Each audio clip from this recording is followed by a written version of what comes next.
Hi, my name is Sherry Ward, and I'm here today with Bernie Sayon.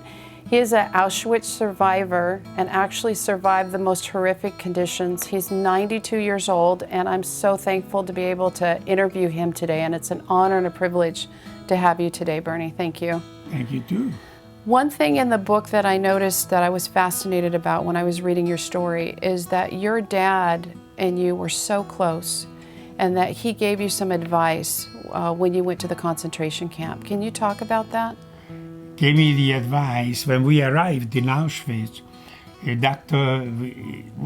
The soldiers came and opened up the doors from the train, and we came out, and a man in a uniform came out on a podium with a loudspeaker in his hand, and he announced that the people between the 18 and 30 will step to the right side.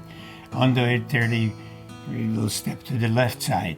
So we found out that the guy who was talking, his name was Dr. Joseph Mengele, and we used to call him the angel of death because he had the right to say who shall live and who shall die. And my father was speaking at the same time.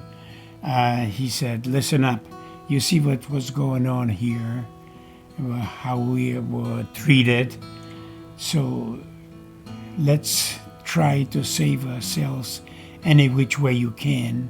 Maybe one of us could survive to tell the world what one human being can do to another. Those words became my prayers morning, day, and night. I forgot about religion. Not I didn't forget, but I didn't use my religion. But those words my father told me, that maybe one of us could survive to tell the world what one human being can do to another. I'm not a professional speaker, but I speak from my heart. And so those words became my prayers morning, day, and night. And that's what I told my people. So your father's wisdom was to survive. Yes. Survive to tell the story. That's right. And that helped me you survive. Okay. And then you have been out telling the world about your story. I did. Okay. I've been doing it. After I've survived, I've been doing it for the last 60 years. I've been speaking in schools, churches, synagogues, colleges, and organizations. And now you're in Jennifer's new book, and you're talking about your story in the book and your wisdom as a father. That's right.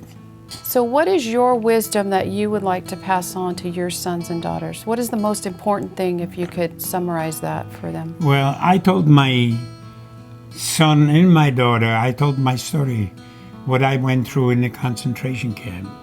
And I wanted them to speak out after I'm gone, even to speak out to the people what one human being, I guess, can do to another.